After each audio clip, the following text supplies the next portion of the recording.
Pakistan railways ने सिख यात्रियों के लिए सफारी ट्रेन का एहतमाम किया। सफारी ट्रेन 3 सफारी इंस्पेक्शन 2 जबकि 1 पावर वेन कोचेस पर मुश्तमिल है।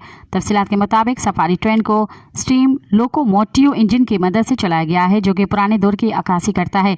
स्टीम सफारी ट्रेन लाहौर से नारोवाल के दरमियान चलाई गई है। रेलवेज ने सिखों की सहूलत के लिए खुसूसी तौर पर आज के दिन के लिए सफारी ट्रेन चलाई है। सफारी ट्रेन को रवायती अंदाज में खूबसूरती से सजाया गया है। रेलवे लाहौर स्टेशन से अफसरान ने अपनी मौजूदगी में ट्रेन को रवाना किया और सफारी ट्रेन चलाने पर सिखों की जानिब से पाकिस्तान रेलवेज का शुक्रिया अदा किया। दूसरी जानिब DS रेलवे मोहम्मद हनीफ गुल ने हिदायत जारी करते हुए कहा कि मेहमान सिखों को हर मुमकिन सहूलत दी जाए। मज़ीद ख़बरन ऐं तफ़सीलात लाइ विज़िट कयो असांजी वेबसाइट www.awamiNewsHD.com ऐं ॾिसंदा रहो अवामी न्यूज़ HD।